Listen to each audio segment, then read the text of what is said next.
10, 9, 8, 7, 6, 5, 4, 3, 2, 1, 0. Welcome to presentation of Kampung UMKM, productive, active, and innovative families. Will the world in the world to be worldwide. Person by Sang Cahaya Nusantara Mataram Foundation.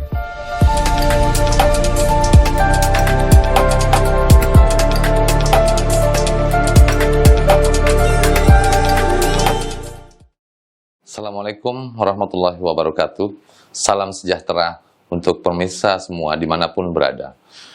Kami kali ini SCN Mataram hadir untuk memberikan sebuah ide baru tentang konsep baru bagaimana membangun sebuah kampung UMKM yang kami anggap dan kami yakini sebagai sebuah solusi di era pandemi, di mana pemerintah dan semangat pemerintah saat ini begitu menggebu-gebu untuk menggerakkan ekonomi dari bawah untuk kesejahteraan secara nasional. Memulai ide dari mendirikan sebuah kampung UMKM, kami dari Yayasan Sang Cahaya Nusantara Mataram mencoba memberikan satu konsep baru mengapa perlu membangun kampung UMKM. Berangkat dari pertanyaan ini, sebelumnya mari kita lihat data berikut. Sebagaimana yang Anda lihat di layar belakang ini, perkembangan data UMKM dan usaha besar di Indonesia tahun 2018 menunjukkan usaha besar omset per tahun lebih daripada 50 miliar, aset mereka lebih daripada 10 miliar. Unit usaha untuk usaha di kategori ini ada sebanyak 5.550 unit. Sedangkan usaha menengah, omset per tahun 2,5 miliar sampai dengan 50 miliar, dengan aset sebesar 500 juta sampai dengan 10 miliar, ada sebanyak 60.702 unit yang tersebar di Nusantara. Ketiga, usaha kecil, omset per tahun 300 juta sampai 2,5 miliar per tahun, dengan aset sebesar 50 juta sampai dengan 500 juta, itu ada sebanyak 783.132 unit tersebar di Nusantara. Adapun usaha mikro dan jumlahnya paling fantastis di Nusantara ini, omset per tahun mereka sebesar 300 juta, aset mereka sampai dengan 50 juta. Kategori ini sebanyak 63.350.222 unit. Jumlah ini tentu sangat fantastis. Bagaimana dengan UMKM NTB? Mari kita lihat layar berikut ini sebagai jawaban kondisi UMKM di NTB pada tahun 2018. Mataram yang bergerak di usaha mikro karena fokus kita di mikro sebanyak 46.328. Lombok Barat 110.322. Lombok Utara 7.037, Lombok Tengah 121.636,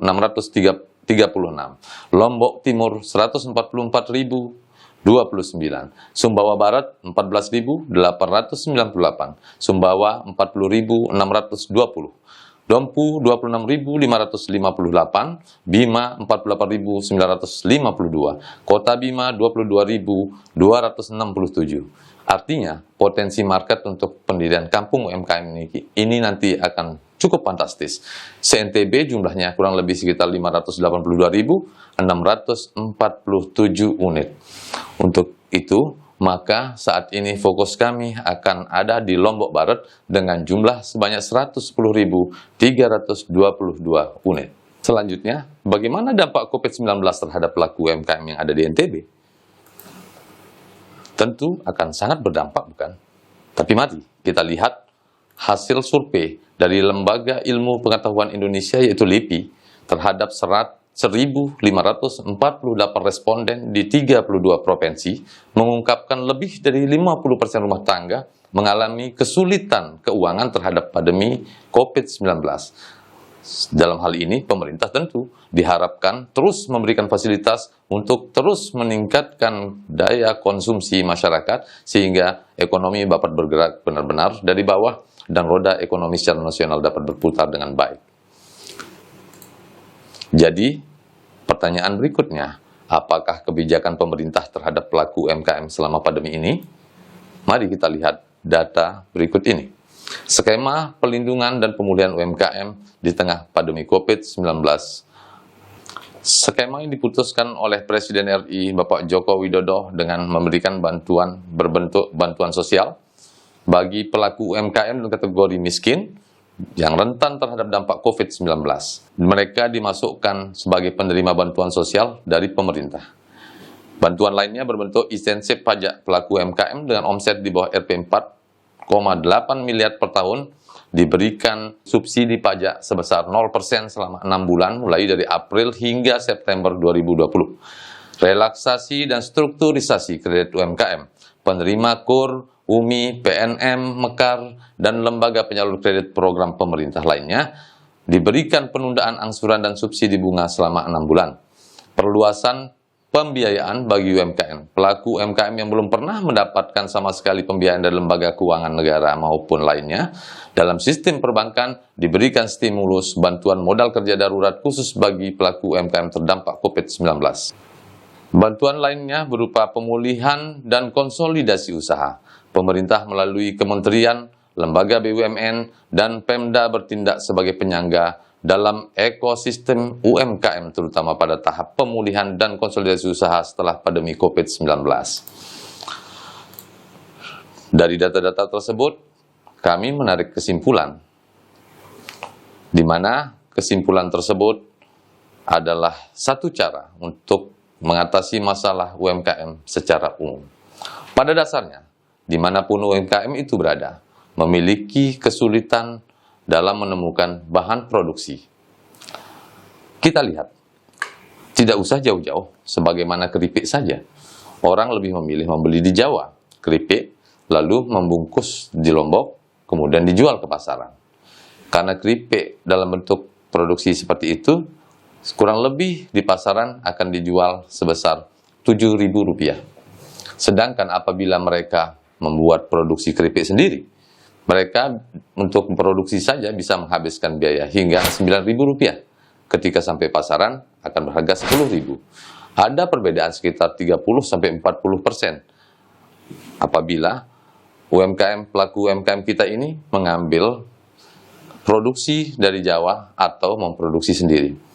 Artinya, dengan demikian, apapun yang dihasilkan oleh UMKM kita di NTB ini akan sulit menembus pasaran. Terutama sekali tidak hanya karena kualitas yang masih belum memadai, masih belum maksimal, tetapi juga dari faktor harga yang masih belum mampu bersaing secara nasional. Untuk permasalahan ini, maka salah satu bentuknya adalah memberikan mereka bahan dasar dengan harga yang murah. Nanti akan kami jawab pada slide selanjutnya. Kedua, permasalahan yang sama-sama atau rata-rata UMKM rasakan adalah masalah mahalnya bahan dasar. Ketiga, biaya produksi yang masih tinggi. Keempat, sulitnya dalam pemasaran. Kelima, sulitnya mengakses permodalan. Bagaimana solusinya?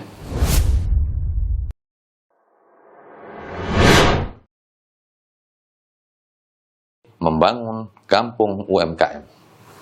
Mengapa perlu membangun kampung UMKM? Kampung UMKM sangat penting dibangun untuk mudah melakukan pembimbingan secara maksimal dan total bagi warga di lingkungan tersebut. Namun tidak cukup dengan itu, perlu sinergi yang maksimal antara masyarakat dan pemerintah. Selanjutnya, diperlukan juga pembinaan tentu secara komprehensif dan total sebagaimana yang sudah dijelaskan. Jadi, apa saja langkah-langkah SCNM dalam mewujudkan semua mimpi-mimpi tersebut? Untuk itu, mari kita lihat kembali slide berikut ini. Langkah-langkah konkret yang akan dilakukan SCNM untuk merealisasikan apa yang menjadi mimpi besar tersebut. Pertama adalah membangun kawasan baru dengan tagline keluarga aktif, kreatif, inovatif, dan produktif, atau kami beri singkat dengan istilah KIAT. Kedua, konsep membangun kawasan dengan tagline membangun dunia, dalam dunia, untuk mendunia. Pertanyaannya, mengapa membangun dunia? Apa perlunya membangun dunia? Bukankah kita sudah ada di dalam dunia? Oh, tentu sangat dibutuhkan membangun dunia. Dunia menurut interpretasi kami di sini adalah lingkungan. Seorang anak kiai yang besar di jalanan berpotensi menjadi anak preman.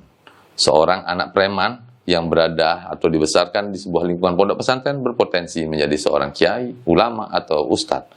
Artinya, lingkungan itu sangat penting untuk membentuk mental seorang daripada kita. Untuk itu, maka kami istilahkan dengan tagline membangun dunia di dalam dunia. Membangun lingkungan kawasan baru UMKM yang menanamkan mental industrialisasi dalam warganya untuk mendunia, menjadi para pelaku ekonomi Indonesia mengekspor berbagai macam produksi nantinya. Bukan menjadi mustahil sebuah mimpi apabila nanti 10 tahun lagi kita yang menjadi warga daripada kampung UMKM akan berdiri di panggung internasional sebagai seorang eksportir yang sukses. Secara garis besar, SCNM akan mengambil fungsi pembinaan. Pertama, melakukan hubungan kerjasama dan perbankan dan menyalurkan kredit KUR. Kredit yang saat ini sedang digalakkan oleh pemerintah, baik di instalasi nasional maupun pemerintah daerah. 2, kerjasama dengan pemerintah untuk menyalurkan bantuan UMKM. Dalam hal ini yaitu Pemprov menyalurkan berbagai bentuk bantuan dari pemerintah Provinsi NTB, Dr. Zulkifli Bansah, melalui berbagai perangkat yang dimilikinya, seperti Dinas Perindustrian, Koperasi, dan lainnya.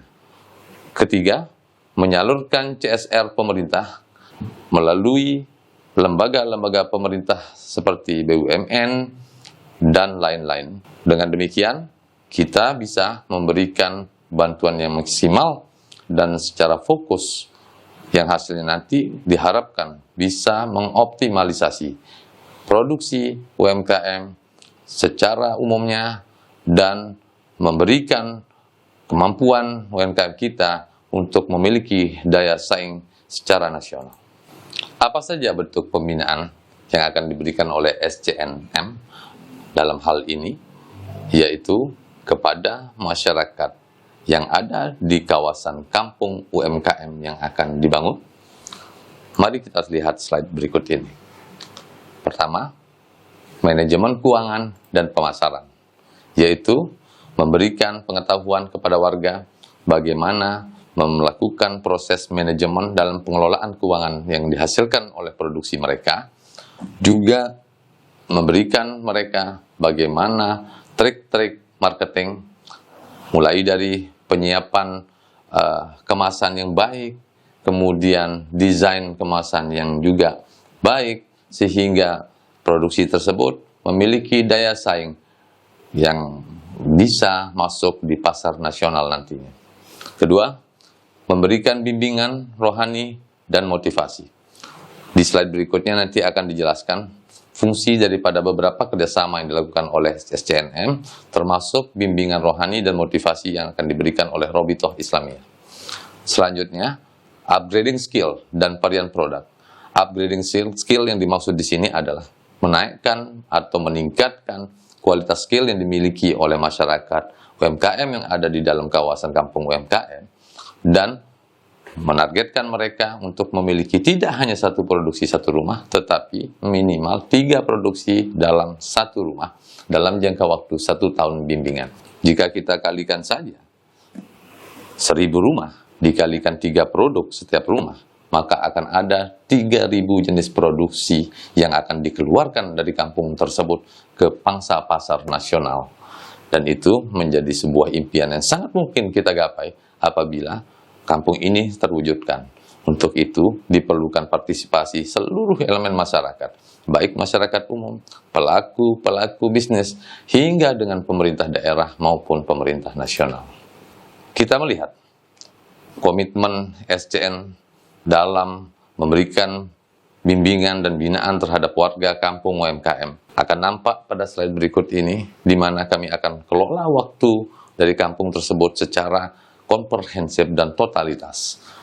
Sebagai contoh, mulai dari pukul 5 sholat subuh berjamaah misalnya bagi warga yang beragama Islam, Kemudian selesai sholat subuh, hingga pukul 6 diberikan bimbingan dan diskusi seputar produk. Pukul 7, unit kendaraan jemput produksi dari SCNM akan keliling di kawasan tersebut untuk mengambil hasil produksi setiap rumah yang ada. Kemudian istirahat. Di jam istirahat dari pukul 7 hingga pukul 9, warga dapat mengantarkan anak mereka menuju TPQ, sekolah, dan berbagai aktivitas keluarga lainnya. Lalu disambung pada pukul 9, SCMN akan hadir memberikan bimbingan kembali hingga pukul 10 di setiap blok, melihat kualitas produk hari itu, terus memberikan masukan-masukan mungkin untuk kendala-kendala terkait dengan proses produksi yang ada. Demikian seterusnya kami akan bimbing hingga malam. Setiap harinya berlaku hal yang sama. Ini yang kami sebut sebagai bimbingan secara totalitas. Dan kami yakin apabila ini terjadi, maka dalam waktu 1 tahun, semua produk yang dihasilkan kampung UMKM akan bisa menembus pangsa nasional dan bahkan pangsa dunia. Dengan itu, maka kami beri tagline, membangun dunia di dalam dunia untuk mendunia. Setelah semua ulasan tersebut, tidak salah kalau kemudian beberapa di antara kita bertanya, bagaimana kepastian produk hasil UMKM ini akan mampu dijual di pasaran dengan bimbingan dan strategi yang diberikan oleh SCNM? Kami tentu sudah memikirkan pertanyaan tersebut yang kami jadikan sebagai masalah yang selanjutnya kami mencari solusinya. Di antaranya, kami bekerja sama dengan Arusmat. Arusmat akan bekerja sama dengan setiap pondok pesantren yang ada, khususnya di Lombok Barat, sebanyak 270 pondok. Yang masing-masing pondok nanti akan didirikan outlet, di mana di dalam outlet tersebut 50%-nya adalah produk olahan hasil kampung UMKM yang kita dirikan. Para santri akan membeli produk tersebut, jamaah-jamaah militan juga akan membeli produk tersebut, demikian juga warga di sekitar pondok pesantren. 270 pondok pesantren yang ada di Lombok Barat akan cukup sebagai titik sebaran yang sangat dinamis untuk penjualan produk. Sehingga dari situ saja kami bisa meyakini produk tersebut semua akan laku terjual, tentu dengan harga yang terjangkau.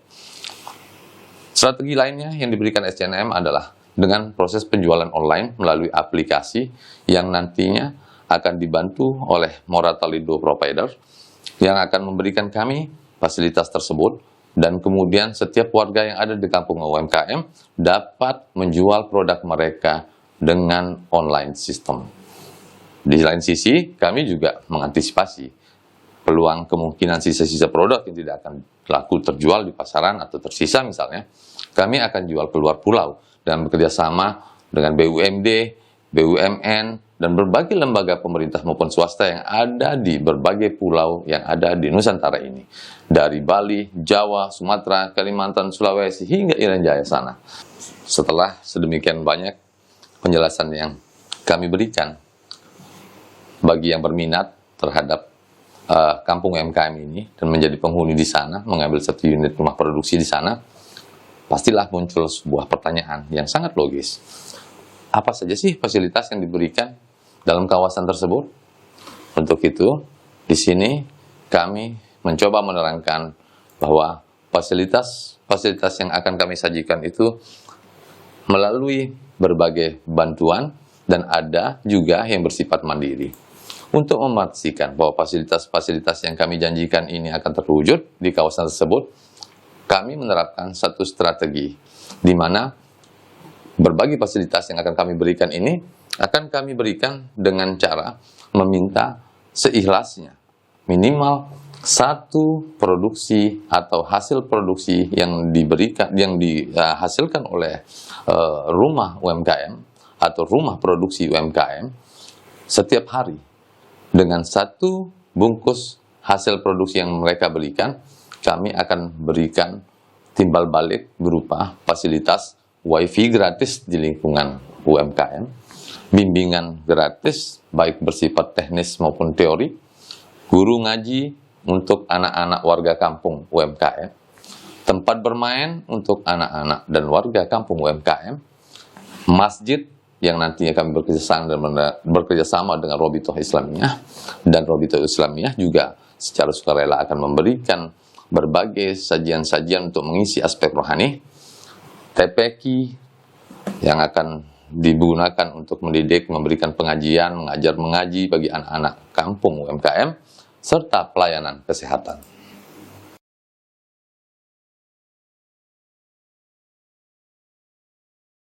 Kenapa Ponpes sangat penting bekerja sama dengan kami, dan kenapa Ponpes harus mengambil sebuah rumah produksi di lingkungan kawasan UMKM?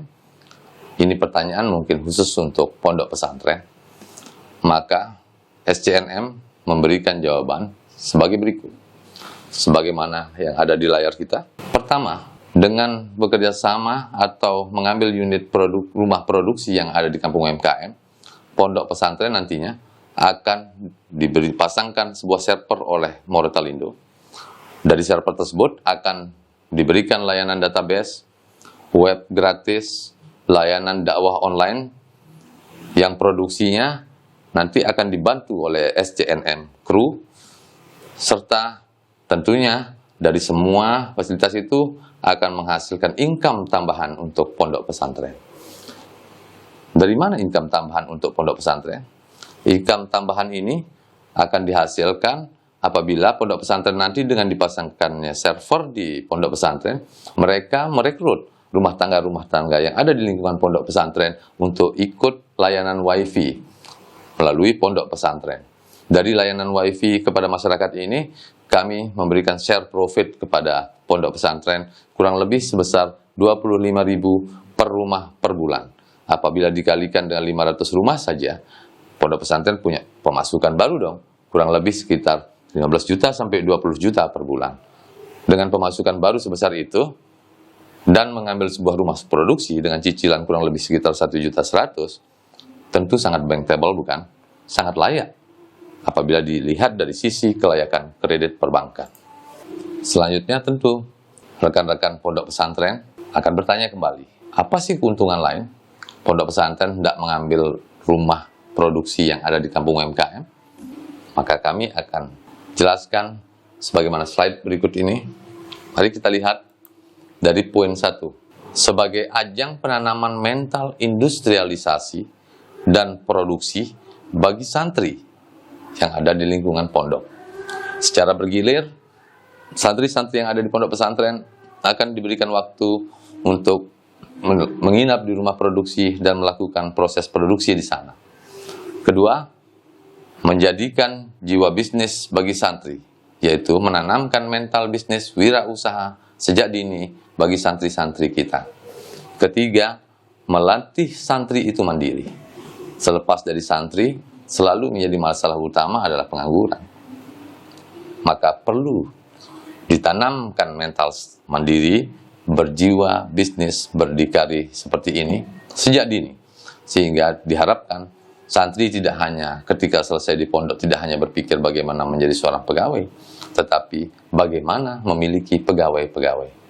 Dengan itu, maka seorang santri begitu selesai dari pondok, mereka membangun usaha sendiri, mengikuti langkah-langkah dari jejak yang sudah kami tanamkan sejak dini. Proses bagaimana menghasilkan sebuah produksi, bagaimana strategi pemasaran, sampai hingga bagaimana buat produksi tersebut laku di pasaran. Selanjutnya, poin keempat, pemasukan tambahan bagi santri. Maksudnya adalah, tentu santri yang mendapatkan giliran piket pada hari Senin misalnya, 5 orang, hasil produksi yang dihasilkan 100 pieces. Dari 100 pieces, Pak Kiai mendapatkan keuntungan 100.000, maka santri tersebut mendapatkan sangu tambahan sebesar 10.000 satu santri. Kalau 5 santri berarti 50.000, dan Kiai mendapat penghasilan tambahan berupa profit keuntungan sebesar 50.000 per hari. Demikian seterusnya. Poin terakhir, yaitu poin kelima, adalah sebuah keuntungan yang amazing, di mana Pak Kiai dari hasil pendapatan yang diberikan tadi dengan kerjasama dengan Moratelindo berupa pemasangan server dan rekrutmen para pengikut server berupa wifi dari lingkungan penduduk yang ada di sekitar pondok, juga dari penghasilan rumah produksi yang diambil di kampung UMKM, akan menjadi nilai tambah secara perbankan di mana dari hasil yang signifikan tersebut, Pak Kiai tentu akan menjadi masuk dalam kategori bankable, yaitu sangat layak untuk diberikan kredit, baik kredit untuk pengambilan daripada unit rumah yang ada di kampung UMKM tersebut, maupun kredit-kredit lainnya nanti yang dibutuhkan oleh Pak Kiai untuk mengembangkan usahanya, sehingga usaha tersebut benar-benar bisa mendunia. Tentu berbagai keterangan tadi akan membuat Anda di rumah merasa tertarik, kemudian bertanya, apa sih syaratnya untuk dapat unit di kampung UMKM tersebut? Saya akan jawab, syaratnya sama sekali tidak sulit. Yang pertama adalah memiliki satu produk lengkap dengan izinnya, memiliki kuantiti barang minimum 200. Dua poin ini sangat terkait. Dari mana kaitannya? Begini, saya coba menggambarkan kepada Anda semua. Memiliki satu produk lengkap dengan izinnya, kami mampu mengukur bahwa calon penghuni yang akan menghuni komplek UMKM tersebut adalah layak sebagai seorang pengusaha. Bagaimana hendak mengukur layak sebagai seorang pengusaha apabila dia tidak memiliki produksi apapun? Pertanyaannya, bagaimana kalau dia mampu memproduksi satu produk, tetapi dia tidak memiliki izin? Untuk itulah kami berikan persyaratan minimum kuantiti 200. Mengapa? Karena apabila produk yang dimilikinya itu senilai rata-rata 20.000, maka dengan 200 produk, dia sudah memiliki nilai 4 juta. Namun, produk tersebut akan kami bantu dalam pengemasannya dan berbagai strategi marketing lainnya sehingga layak dijual menjadi 30.000. Sehingga apabila dikalikan dengan 200 produk akan senilai 6 juta. Dengan uang sebesar 6 juta rupiah, walaupun hanya berbentuk barang, kami akan mampu dengan cara kami tersendiri mengkonversi barang tersebut menjadi uang. Uang tersebut kemudian kami akan gunakan untuk menguruskan calon penghuni kampung UMKM perizinan, mulai dari izin PIRT, izin halal, dan berbagai perizinan lainnya. Sehingga ketika calon penghuni tersebut menghuni rumah tersebut, dia sudah memiliki satu produksi dengan izin lengkap. Pertanyaan selanjutnya yang pasti akan ada di pikiran Anda adalah, di mana sih lokasi daripada kampung UMKM ini pertama akan dibangun? Kami akan menjawab sesuai dengan slide berikut ini. Pertama, areal Lombok Barat. Selanjutnya, kami akan bangun di Lombok Utara. Dan berikutnya akan kami bangun di seluruh kabupaten kota sepanjang NTB ini. Ide ini bukan suatu hal yang tidak mungkin.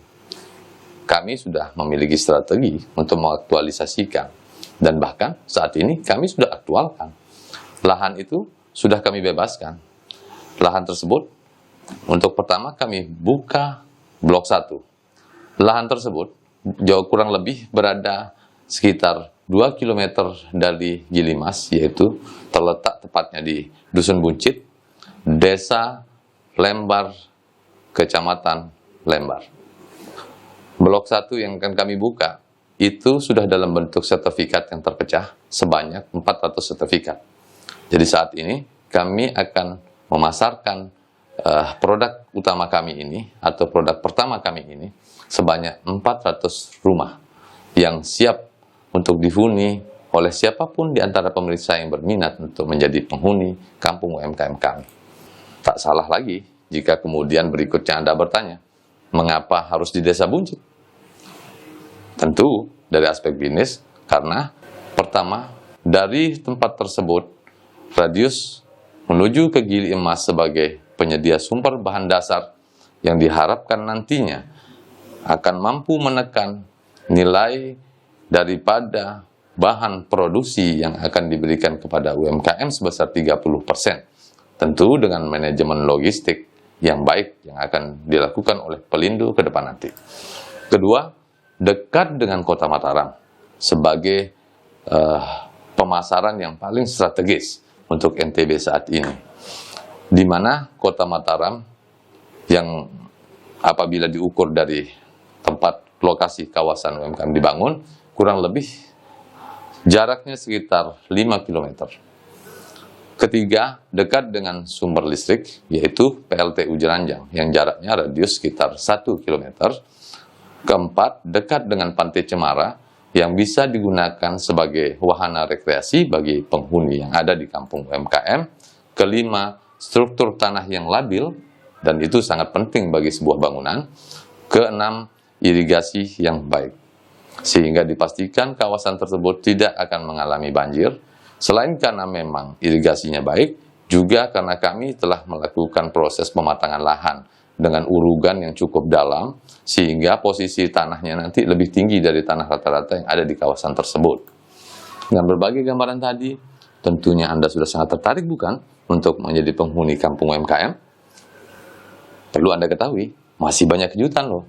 Salah satu kejutannya adalah Dinas Perhubungan nanti akan memberikan bus dan membangun sebuah shuttle di sana untuk menjemput warga, sehingga pelayanan transportasi menjadi murah. Bus yang diberikan oleh Dinas Perhubungan Provinsi NTB akan disiapkan di depan komplek dan akan melintas dari areal tersebut membawa para penghuni kampung tersebut menuju kota Mataram dengan pelayanan gratis tentunya, dan itu akan sangat memberikan kemudahan bagi warga. Perencanaan lokasi SCNM sudah mempersiapkan kerjasama dengan berbagai lembaga. Bentuk kerjasama yang sudah dilakukan oleh SCNM adalah, pertama, kerjasama dengan pihak perbankan dan pemerintah. Kerjasama dengan Moratelindo selaku salah satu provider terbesar di Indonesia. Kerjasama dengan Arus Foundation, salah satu partner mitra kami di dalam membangun kampung UMKM ini. Kerjasama dengan Robitoh Islamiyah. Kerjasama SCNM dengan pihak perbankan dalam hal ini adalah Bank BRI berbentuk penyaluran kredit KUR dan sebagian kredit konstruksi yang bankable menurut pandangan Bank BRI. Sasaran Bank BRI di sini diantaranya adalah TNI Polri dan lembaga-lembaga vertikal lainnya yang ada di NTB. Kedua, Bank BTN berupa penyaluran kredit konstruksi untuk bangunan, pembangun rumah murah, berikut kuotanya, dan kredit KPL, yaitu kredit pembukaan kawasan. Adapun kerjasama SCNM dan pemerintah, itu dalam hal ini adalah pemerintah Provinsi NTB, Pemda Lombok Barat, BUMD, dan BUMN.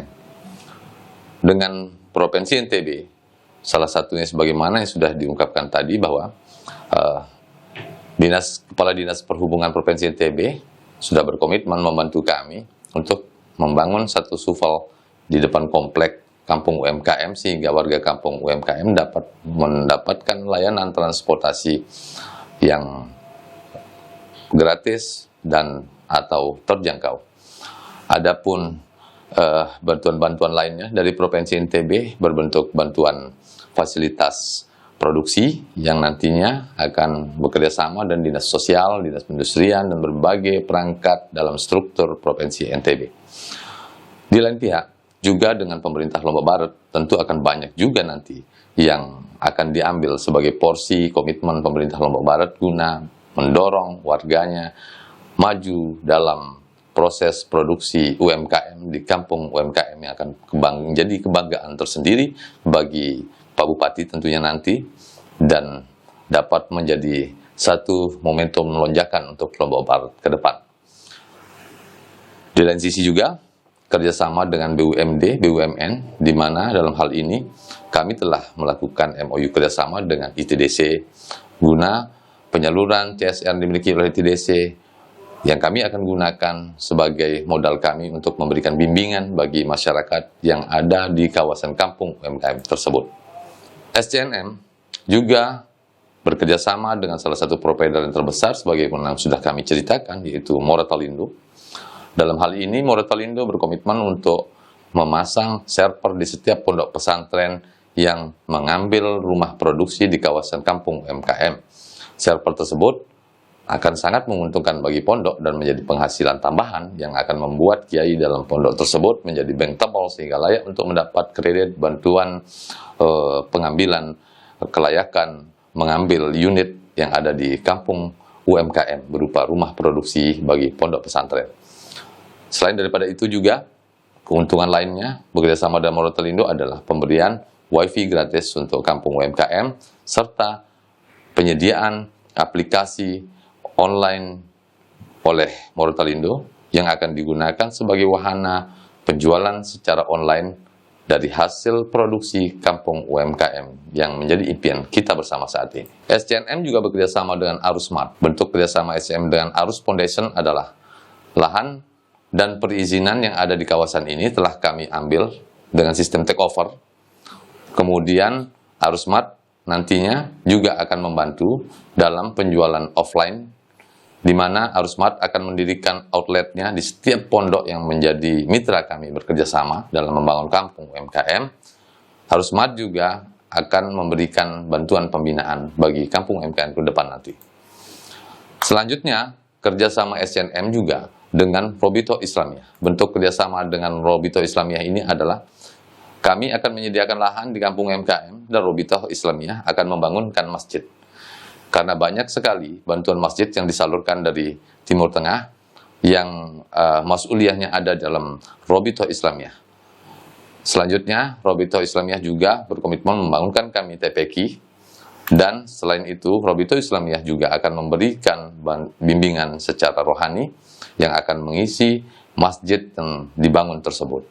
Mulai dari imam, marbot, mengisi pengajian-pengajian di kawasan kampung UMKM.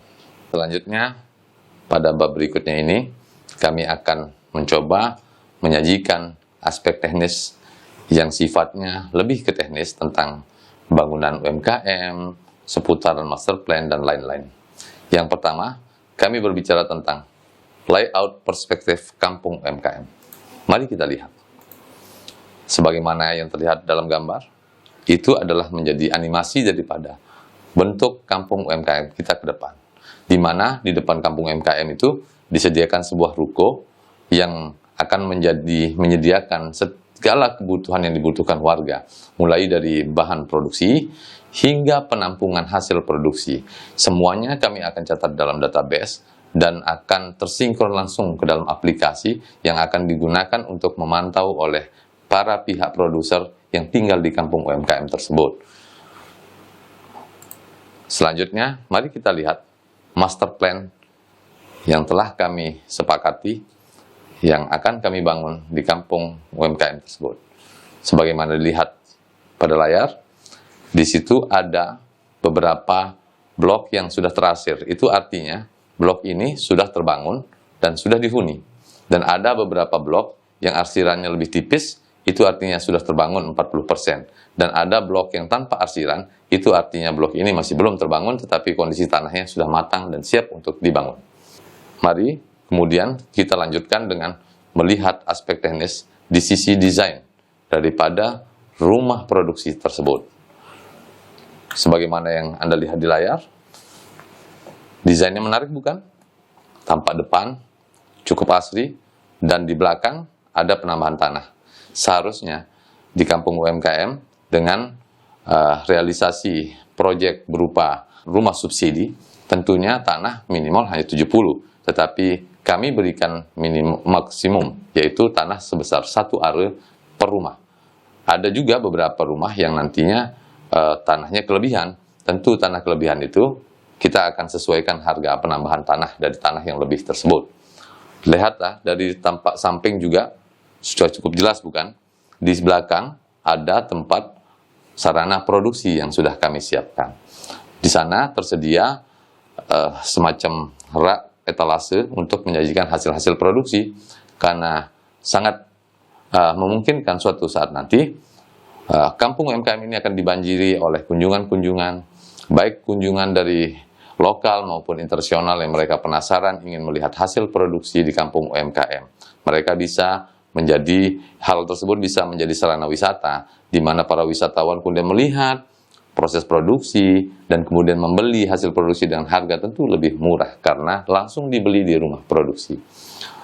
Selanjutnya, sebagaimana yang sudah tertulis dalam layar, sudah tertera dengan jelas bahwa spesifikasi teknisnya terdiri dari atap pres beton, sehingga nampak kokoh, kap terbuat dari baja ringan, rangka plafon, baja ringan, kusen, pintu, jendela yang terbuat dari kayu, yaitu kayu kelas 2, keramik kami berikan keramik 40 kali 40 sehingga agak nampak eksklusif, kloset pun kami berikan kloset jongkok sehingga tampak humanis, keramik lantai kamar mandi yang asri, tersedianya PDAM dan listrik 900 watt.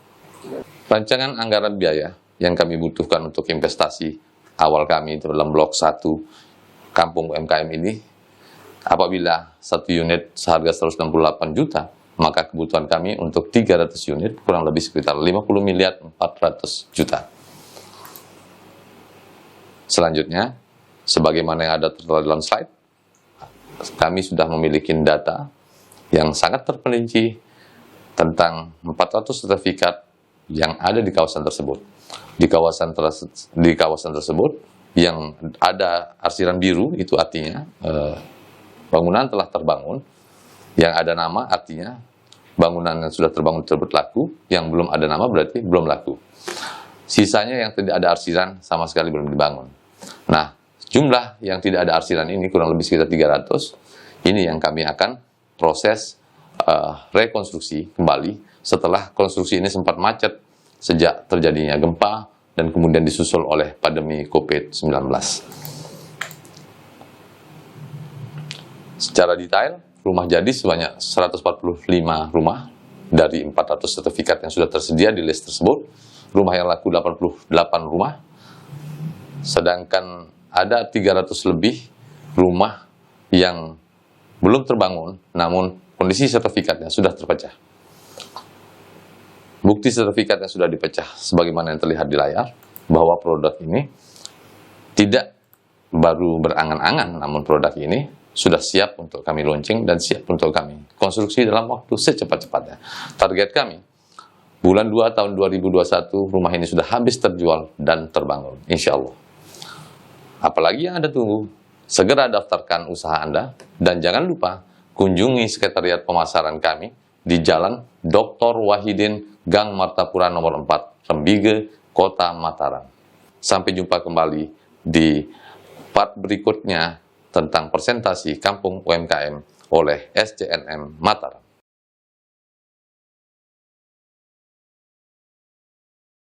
Dan nanti kalau nggak laku gimana? Sudah pasti laku. Nah, ada yang jual pasti ada yang beli. Yakin Pak ya? Yakin, yakin.